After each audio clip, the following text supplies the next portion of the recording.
서로 샬롬. 참, 아멘. 이렇게 반가운 얼굴들이 있어서 감사해요. 참 비가 와서 나오지 못했었고 또 여러 가지 환경 때문에 나오지 못했지만 그래도 오늘은 이렇게 다 나와서 예배하여서 참 기뻐요. 특별히 우리 양상욱 양기쁨 부모님이 이제 환경상 수요일날 예배를 드리기로 약속을 해서 수요일날 나왔어요. 그래서 참 수요일날 우리 또 권사님이 또 참 아이들 분이라고 바쁜데도 이렇게 예배 참여를 해서 수요일날 제가 막 너무 행복한 거예요. 성도들이 예배를 드려 나왔는데 그래서 참 감사한데 주일날도 이렇게 다 얼굴 볼 수 있으니 감사하고 우리 선교사님도 사역 가운데 돌아오셔서 또 8월 말에 또 들어가야 되시지만 어찌됐든 간에 다시 한번 우리 좌우 서로 축복하는 마음을 God bless you 축복합시다. God bless you. 저 옆 사람 손을 잡고 God bless you. 반갑습니다. 저만 반가운가요? 아니면 여러분들도 반가운가요? 같이 반갑죠? 자, 오늘은 말씀의 제목이 뭘까요? 한번 보겠습니다. 세 번만 시작. 다윗의 무기. 다윗의 무기. 한 번 더. 다윗의 무기. 아멘. 오늘 본문에 보니까 다윗은 어디를 가든지 여호와께서 이기게 하셨다라고 오늘 본문에서 말씀하고 있습니다. 사실 이 다윗은 이 베들레헴 무명의 가문이에요. 이세의 가문에서 또 양치기, 양을 치는 목자로 어렸을 때 있었습니다. 그러나 그가 하나님의 성령의 기름 부으심을 받고 당시에 블레셋이란 그 거대한 나라의 장군인 골리앗을 죽이고 승리하여 일약 이스라엘의 스타가 되었습니다. 그런데 다윗이 가는 곳마다 싸워서 하나님이 이기게 하셨다 그러죠. 전쟁에서 이기게 하려면 뭐가 있어야 됩니까? 무기가 있어야 됩니다. 도대체 다윗은 어떤 무기를 가졌기에 여호와께서 이기게 하셨을까요? 요즘은 나라마다 핵을 보유하라고 하는 이유가 무엇일까? 특별히 못 사는 나라 이 북한도 굳이 핵을 왜 보유하려 할까요? 그것은 바로 전쟁에서 힘을 자랑하고 이기고자 함입니다. 오늘 다윗이 어떤 무기를 가지고 전쟁에서 싸웠는지를 통해서 우리가 이 시대 영적 싸움에서 이기려면 어떤 무기를 가져야 할지를 오늘 말씀을 통해서 다윗의 무기라는 제목으로 서로 은혜를 나누고자 할 때 서로 갈라디아서 6장 6절에 보니까 말씀을 가르치는 자와 가르침을 받는 자 좋은 것을 함께하라. 지난주 수요일날 아가도스 하면서 선한 것, 좋은 것에 대한 말씀을 나눴던 것처럼 서로 은혜의 말씀으로 우리가 좋은 시간이 되길 주님의 이름으로 축원합니다. 자, 다윗의 무기 첫 번째 따라서 하겠습니다. 첫 번째는 뭔가요? 만군의 여호와의 이름입니다. 자, 우리 첫 번째 챕터를 띄워주세요. 만군의 여호와의 이름. 이것은 승리의 무기입니다.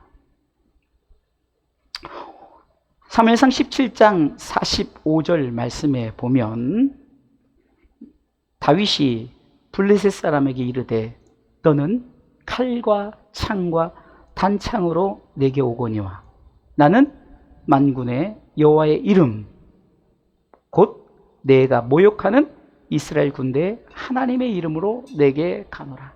자, 우리 다 같이 한번 이거 읽어보겠습니다. 시작. 다윗이 블레셋 사람에게 이르되 너는 칼과 창과 단창으로 내게 오거니와 나는 만군의 여호와의 이름 곧 내가 모욕하는 이스라엘 군대의 하나님의 이름으로 내게 가노라. 아멘. 참 저는 우리 주사랑교회가 참 좋은 것 중에 하나가 이 화면 띄워주는 거예요. 여러분들 이렇게 안타깝게도 우리 두 집사님은 참 보지 못하지만 그래도 마음으로 영으로 항상 함께하고 제가 이렇게 보면 그 아는 성경 구절은 입술로 고백하기도 하고 또 우리가 성경 고백이라든가 이런 거는요, 다 암송해서 우리보다 더 정확하게, 더 잘해. 왜 이렇게 여러분들에게 화면을 띄워줍니까? 말씀은, 제 설교는요, 성경 읽는 게 많아요. 왜 그럴까요? 말씀에 능력이 있는 거예요. 제 설교 아무리 제가 유창한 말로 해도 말씀보다 더 위대하지 않아요. 그래서 말씀 읽을 때 요한계시록 1장 3절의 말씀처럼 이 예언의 말씀 읽는 자, 듣는 자, 그 가운데 기록된 것을 지키는 자가 뭐가 있다고요? 복이 있도다. 할렐루야. 한번 다시 읽어보겠습니다. 다윗이 블레셋 사람에게 이르되 너는 칼과 창과 단창으로 내게 오거니와 나는 만군의 여호와의 이름 곧 내가 모욕하는 이스라엘 군대의 하나님의 이름으로 내게 가노라. 아멘. 이름의 중요성이에요. 세상에 많은 전쟁 무기의 이름들이 있습니다. 그 중에 가장 무서운 전쟁 무기 이름이 뭐죠? 핵 무기입니다. 서론에 얘기했듯이 그 이름만 들어도 얼마나 무서운지를 알 수가 있습니다. 수십 년 전에 히로시마에 떨어진 원자폭탄을 통해서 우리는 알 수 있죠. 그냥 반경 수십 킬로가 쑥대밭이 돼버렸어요. 그런데 지금은 그것보다 훨씬 규모가 큰 핵무기들입니다. 그런데 우리에게 핵무기보다 더 무서운 무기가 있습니다. 그것은 만군의 여호와의 이름입니다. 할렐루야. 만군이란 문자적으로 만군의 의미는 만명의 여호와의 사자를 말합니다. 열왕기하 19장 35절에 보면 여호와의 사자 한 명만 있어도 18만 5천 명을 그냥 송장으로 만들어 버립니다. 열왕기하 19장 35절 같이 읽습니다. 이 밤에 여호와의 사자가 나와서 아수르진에서 군사 18만 5천을 친지라 아침에 일찍이 일어나 보니 다 송장이 되었다. 여호와의 사자 한 사람. 그런데 오늘 만군이라고 해요. 만군. 이 여호와의 사자 10,000명이라고 생각해 보세요. 그보다 더 큰 파워가 있고 능력 있는 하나님의 이름입니다.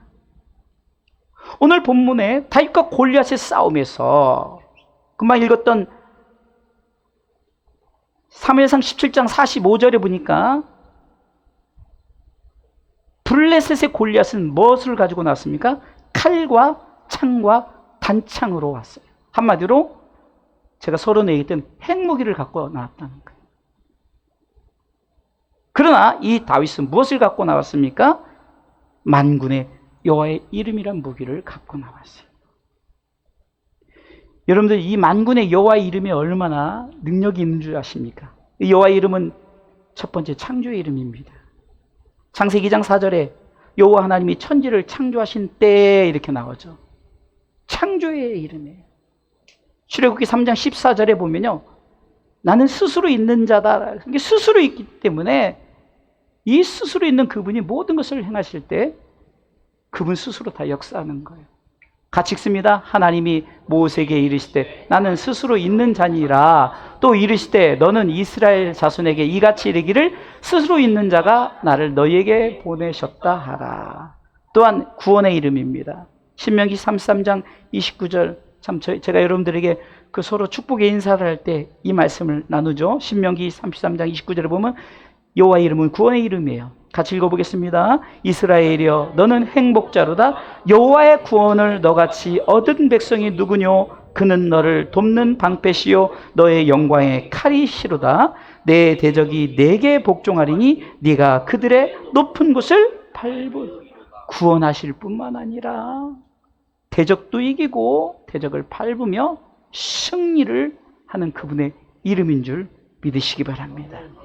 또한 여호와의 이름은 축복의 이름이에요. 민수기 6장 24절에 참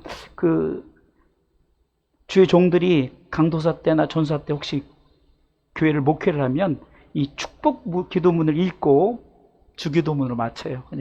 축도를 할 수 없어서 24절만 먼저 읽습니다. 여호와는 내게 복을 주시고 너를 지키시기를 원함. 27절 여호와는 그 얼굴을 내게로 27절 시작. 그들은 이같이 내 이름으로 이스라엘 자손에게 축복할지니 내가 그들에게 복을 주리라. 여호와의 이름은 축복의 이름이래요.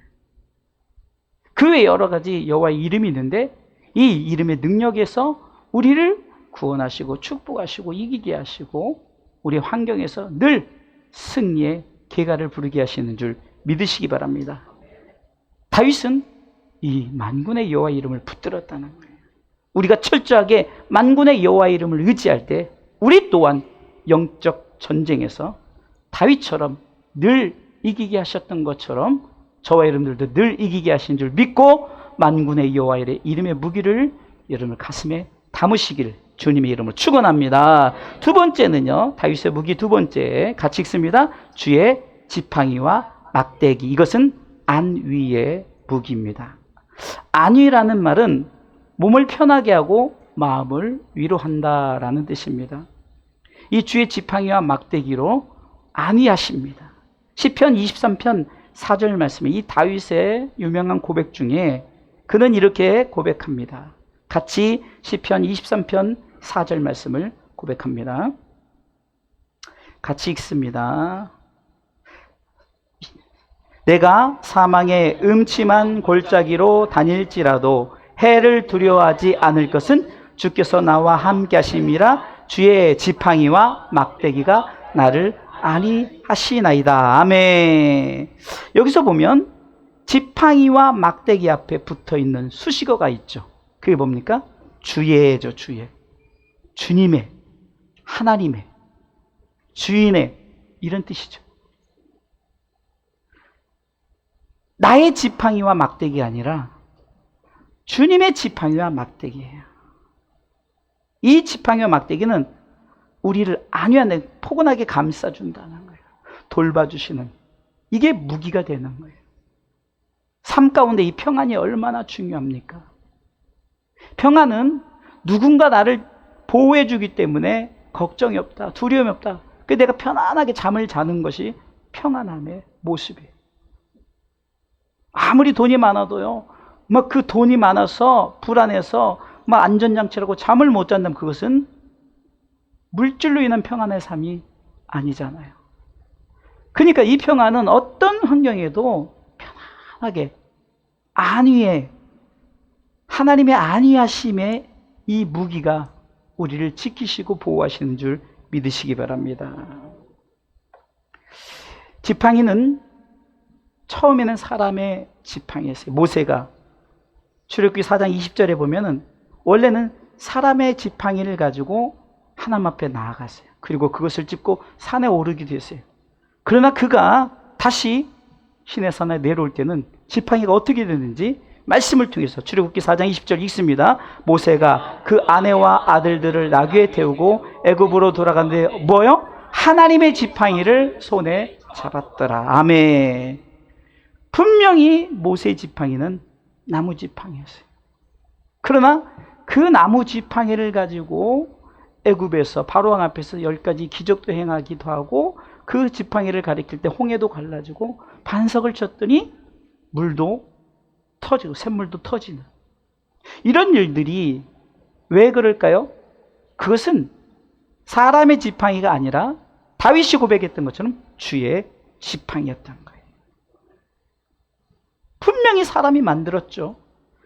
그러나 하나님이 붙드시니까 더 이상 사람의 지팡이가 아닌 하나님의 지팡이가 되었어요. 출애굽기 17장 9절에 보면 여러분들 잘 아는 이 아말렉과의 전투에서 출애굽기 17장 9절에 같이 읽습니다. 오늘 이렇게 잘 안 나오네요. 제가 읽습니다. 모세가 여호수아에게 이르되 우리를 위하여 사람들을 택하여 나가서 아말렉과 싸우라. 셋째 줄 같이 내일 내가 하나님의 지팡이를 손에 잡고 산꼭대기에서 누구 지팡이요? 하나. 아니 자기가 들은 지팡이 나무 지팡이인데 그 지팡이를 뭐라고 고백합니까? 하나님의 지팡이라고 고백하는 거예요. 인간이 붙들었을 나무 지팡이지만 그러나 하나님의 신이 함께하고 하나님의 신이 붙들 때는 더 이상 사람의 지팡이가 아니라 하나님의 지팡이가 되는 줄 믿으시기 바랍니다. 그러게 여러분들 이 안위의 지팡이 그리고 안위의 막대기. 성경에 보니까 오늘 다윗은 지팡이와 막대기를 들었다는데 이 지팡이의 역할과 막대기 역할이 다르더라고요. 이 지팡이 역할은 돕는 역할이죠. 대표적으로 출애굽 14장 16절에 지팡이를 들고 손을 바다 위로 내밀어 그것을 갈라지게 하라. 그러니까 하나님께서 이 지팡이를 통해서 도움을 주는 거예요. 그런데 반면에 사무엘하 7장 14절에 보면 이 막대기의 역할은 또 달라요. 혼내는 역할이에요. 우리 가운데 깨닫게 하는 역할이라는 거예요. 때로는 야단을 치는. 그러니까 지팡이로는 목자가 양을 칠 때 가이드하거나 이렇게 하는, 막대기로는 잘못된 길로 가면 거기로 가면 안 돼. 이렇게 때린다는 거예요. 같이 읽습니다. 나는 그 아비가 되고 그는 내 아들이 되리니 저가 만일 죄를 범하면 내가 사람 막대기와 인생 채찍으로 징계하려니와. 이렇게 채찍질한다는 거예요. 막대기 역할은 돕는 역할이 아니라 혼내는 역할. 잘못된 길을 다시금 해서 때려서라도, 그래서 양을 때려서라도 안내한다는 거죠. 그렇습니다. 하나님은 때로는 돕기도 하는 지팡이를 쓰시는가 하면 때로는 하나님은 마치 인생 막대기라는 것은 인생의 쓰디쓴 이 참 그 어려운 쓴맛의 고난의 삶, 이것을 얘기하잖아요. 마치 이스라엘 백성의 40년 광야 생활처럼. 그게 다 인생 막대기라고. 그러니까 가이드하면서 혼내는 그런 역할로도 우리를 이 무기를 쓰게 하신다는 거예요. 그러게 다윗은 시편 23편에 보면은 6절에 뭐라고 하면 나는 여호와의 집에 영원히 거하는 축복이 내 삶 속에서 이렇게 주의 지팡이와 막대기가 나를 안위했기 때문에 나의 평생의 선하심과 인자하심이 나를 따르리니 내가 여호와의 집에 영원히 거하리로다라고 시편 23편 6절에 그는 고백합니다. 자, 세 번째 다윗의 무기는 물매돌입니다. 물매돌은 물매란 이 공격 기구에 돌을 껴서, 그러니까 한마디로 그걸 우리는 물맷돌이라고 하죠. 이것은 세 번째 한번은 물맷돌을 뭐라고 했어요? 제가요? 내가 가진 무기다. 다시 한번요. 내가 가진 무기다. 여러분들, 다윗은 핵을 보유하거나 어떤 큰 것을, 어떤 전쟁에 좋은 것을, 좋은 갑옷을 입었던 것은 아니에요. 물론 사무엘상 17장 39절과 40절에 보니까 처음에는 이 사울왕이 군복을 입혀줬죠. 그 왕의 군복이니까 얼마나 아마 화살을 맞아도 뚫지 못하는 그런 거 아니겠어요? 근데 한번 읽어볼까요? 다윗이 칼을 군복 위에 차고는 익숙치 못함으로 시험적으로 걸어보다가 사울에게 고하다 익숙치 못하니 이것을 입고 가지 못하겠나 하고 곧 벗고 40절 읽어보겠습니다. 손에 막대기를 가지고 시내에서 매끄러운 돌 5을 골라서 자기 목자의 제구 곧 주머니에 넣고 손에 물매를 가지고 블레셋 사람에게로 나아가니. 보세요. 중요한 거는 자기가 가진 무기예요. 내가 가진 무기와 남의 무기 차이가 뭐냐? 오늘 39절에 보니까 익숙하다, 익숙치 않다라고. 그러니까 익숙치 않음과 익숙함. 사울의 군복은 익숙치 않음이에요. 그러나 자기가 가진 매끄러운 돌, 그리고 물매, 한마디로 합쳐서 물맷돌은 익숙하다는 거예요. 이것이 중요한 거예요. 여러분들, 내가 가진 전쟁 무기, 내가 가진 무기로 싸우는 거예요. 남의 무기로 싸우는 게 아니에요. 우리가 속담에도 있잖아요. 뱁새가 황새 쫓아가던 가랭이 찢어진다 그러잖아요. 남의 것만 바라보고 남의 행복만 바라고 남의 승리만 바라보고 절대 승리하지 못해요. 내가 가진 무기로, 내게 주어진 것. 그래서 성경은 무슨 네 것 가지고 싸우라는 거예요. 네 것 가지고. 네 것 플러스 만군의 여호와의 이름이죠. 그렇죠? 그러니까 내가 가지고 있는 것. 오병이의 기적을 보세요. 요한복음 6장 9절에 이 보리떡 5개, 물고기 2마리를 가지고 있는 사람은 누구였습니까? 한 어린아이였어요. 한 어린아이. 같이 읽습니다. 여기 한 아이가 있어 보리떡 5개와 물고기 2마리를 가졌나이다. 그러나 그것이 이 많은 사람이 얼마나 되었삼나이까라고 말하지만, 그러나 주님은 이것을 들어 하늘으로 축사하시고 많은 5,000명이지만 실질적으로 그 당시에는 장정 남자들만 세었으니 어린아이라 약 2만 명 정도라고 추산을 하죠. 먹고 12바구니를 남는 역사가 있었어요. 이게 뭡니까? 내 것. 네가, 다른 복음서에서는 이렇게 말하면 너희가 가지고 있는 것으로 저들에게 나눠주라고 말해요. 그러니까 너희들이 갖고 있는 것을 찾아봐라. 우리는 신앙생활을 하늘에서 금덩어리 뚝 떨어지는 것으로 착각을 해요. 여러분, 신앙생활의 축복은 내게 있는 것으로 만족하는, 그래서 사도 바울은 자족하는 훈련, 지족하는 훈련을 했어요. 그래서 내가 가진 것으로, 사도행전 3장 6절에 보니까 베드로와 요한이 안전뱅이를 고칠 때도 이렇게 말합니다. 베드로가 가로되 은과 금은 내게 없거니와 내게 있는 것으로 내게 준다라는 거죠. 곧 나사렛 예수 그리스도 이름으로 걸으라. 누구 것이요? 내가 가지고 있는 예수 이름입니다.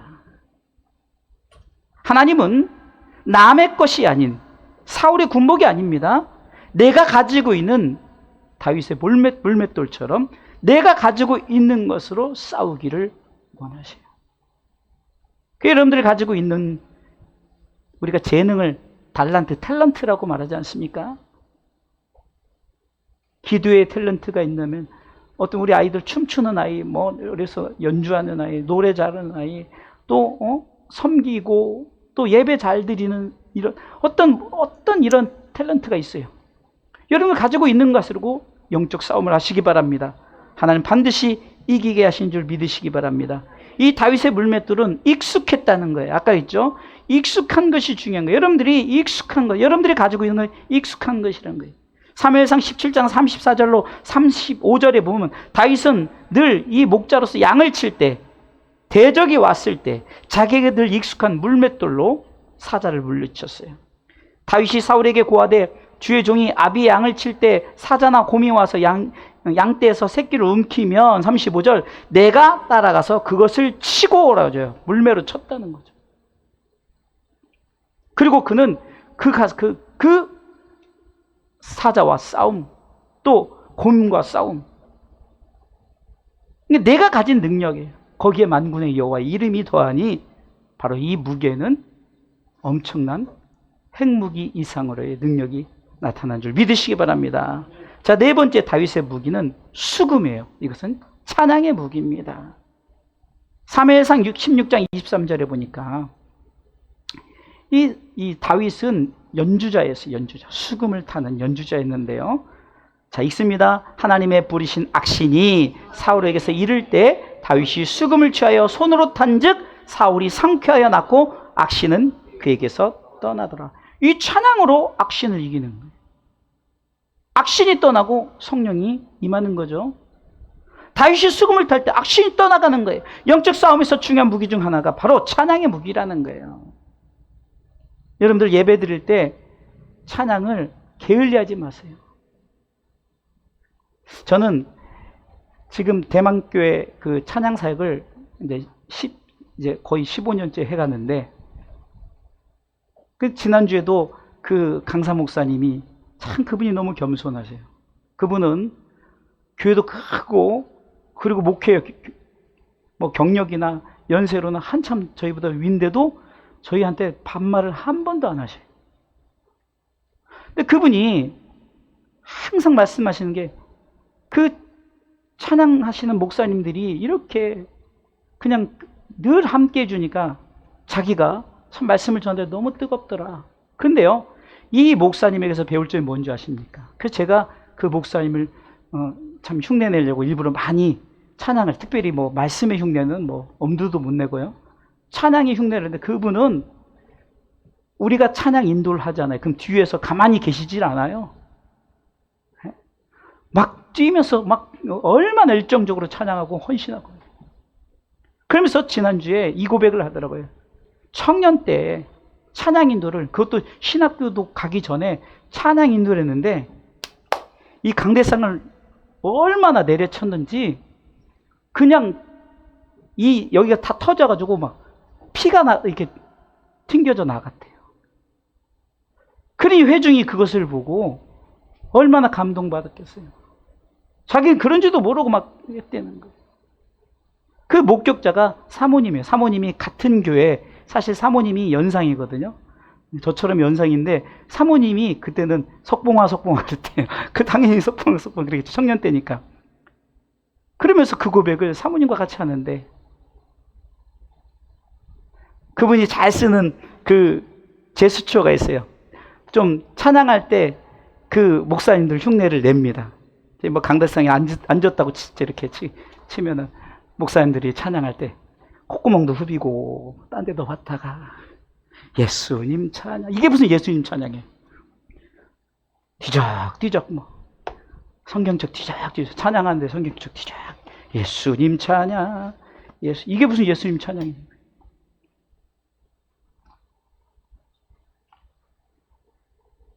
제가 왜 이 말씀을 드리느냐, 하나님 앞에서는 온 백성은 여호와를 찬양하는 찬양의 경배의 대상자는 하나님인데 우린 착각을 해요. 조금만 교회가 크거나 아니면 내가 조금 능력이 있거나 그러면요, 마치 자기는 찬양을 안 해도 되는 사람처럼. 아까 그분의 이야기를 조금 더하자면 왜 그분이 이게 우리를 인정해 주잖아요. 근데 우리는 감사한 게 뭔지 아세요? 그분이 우리를 그 찬양 시간을 30분, 40분 항상 주는데 그 시간을 인정해 주니까 서로 하나가 되는 거예요. 초청을 해놓고서나 초청자는 찬양도 하나도 안 하고 딴짓하고, 그러면 찬양과 말씀이 서로 떨어져 있잖아요. 그래서 지난주에 엊그저께 목요일날 그 고백을 한 거예요.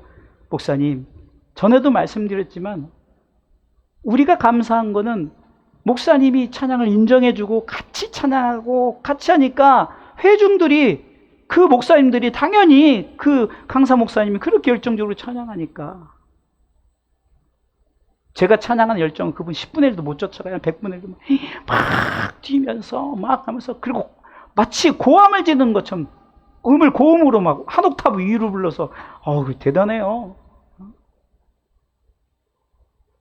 놀라운 것은요, 반주자들이 우리 황유셉 청년처럼 전공도 안 했어요. 근데 뭐 하도 그 목사님이 습관이 아무렇게나 불러도 코드를 맞춰서 다 쳐요. 신기하더라고요. 그러면 한 사람만 그러느냐? 거기 위에 피아노 반주자들은 다 그래요. 왜 그냥 그게 하나님이 그렇게 그분을 통해서 맞추게 하시고, 왜 그냥 뭐 그분이 음악성이 있어서 G키를 눌러주세요, 뭐 C키를 눌러 이러지도 않아요. 그냥 막 불러요. 그러면 반주자가 막 따라와요. 찬양의 무기가 얼마나 중요한지 아십니까? 여러분들이 찬양할 때, 여러분들의 가정 속에, 여러분들의 환경 속에 사단이 꽉 잡고 있는데 찬송할 때 그 악신이 떠나간 줄 믿으시기 바랍니다. 그게 아멘. 그럼 악신이 떠나가면 뭐가 임할까요? 성령님이 임하시죠. 여러분들의 가정 속에 여러분들의 자녀들이 이렇게 건강한 거, 이렇게 하나님 앞에 예배 드린 거 감사하셔야 돼요. 네? 자녀들이요, 좀 심한 어떤 자녀들은 성경에 나오죠. 귀신 들린 그 아들, 귀신이 들렸어요. 성경의 이야기가 이 시대에 얼마나 많은지 아십니까? 정신병자. 그러나 우리 주사랑교 아이들은 그거 정신병이, 악신이 있을 이유가 없어요. 왜? 늘 찬양하니까. 그 찬양을 세상 말로 까작까작 하지 마시고, 좀 왜 이왕 칠 거 밑에서 치냐고 위에서 치면 되지. 이렇게 치나 어차피 손이 고생하는 건 똑같은데 이런 건 고생하는 거예요. 그러나 이건 영광 돌리는 거예요. 왜 고생하냐고요? 어차피 칠 거 영광 돌리죠. 할렐루야. 성경에 보니까 이것을 신령한 노래라고 그래요. 이 찬양을 신령한 노래라고 하는데 이것은 악기를 포함하는 겁니다. 에베소서 5장 19절에 보니까 우리가 찬양 가운데 임하시는 성령님의 임재의 찬양을 신령한 노래라고 한대요. 시와 찬미와 신령한 노래들로 서로 화답하며 너희의 마음으로 주께 노래하며 찬송하며.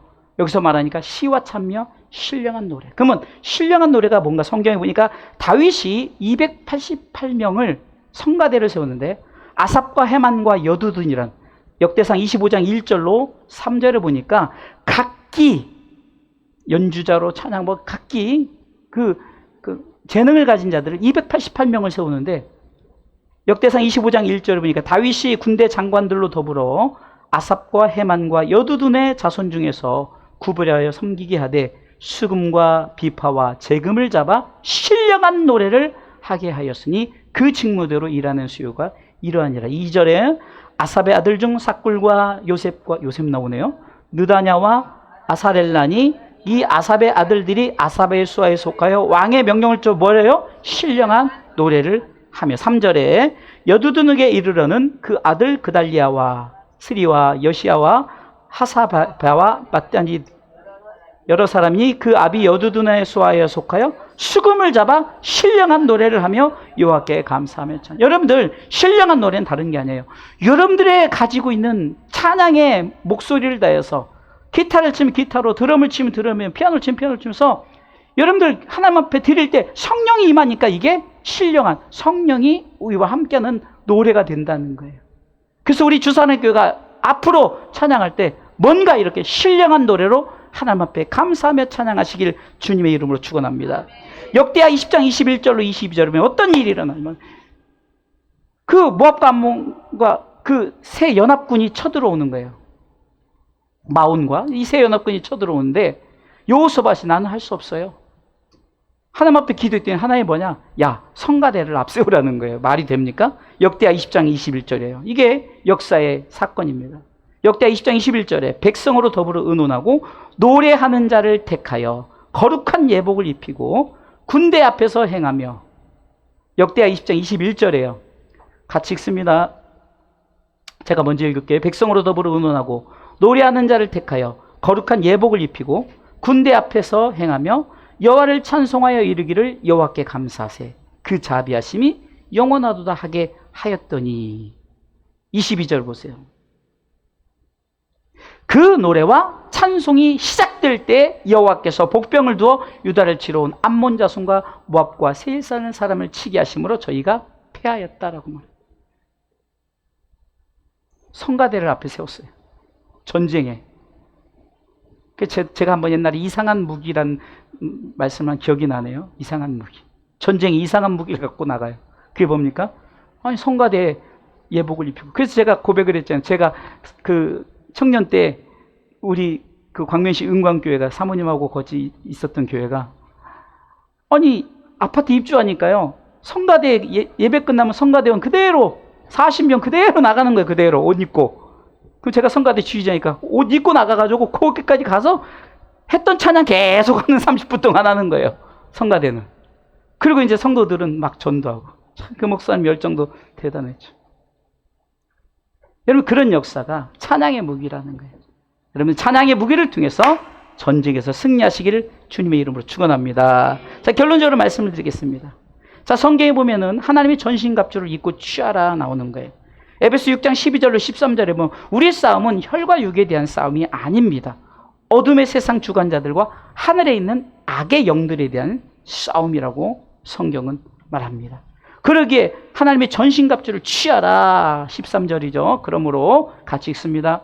그러므로 하나님의 전신갑주를 취하라. 이는 악한 날에 너희가 능히 대적하고 모든 일을 행한 후에 서기 위함. 하나님의 전신갑주, 구원의 투구 쭉 나오는 게 그것이 다 영적인 거잖아요. 그러면 그렇게 입었을 때 우리가 갖고 있는 전쟁 무기는 무엇이 되는가? 만군의 여호와 이름입니다. 할렐루야. 우리에게 가진 것이에요. 내가 가진 물매돌이에요. 내가 가진 거. 주님의 지팡이 막대기 아니하는 이 무기가 있어요. 그리고 우리가 찬양의 무기를 가지고 나갈 때 우리는 반드시 승리하는 줄 믿으시기 바랍니다.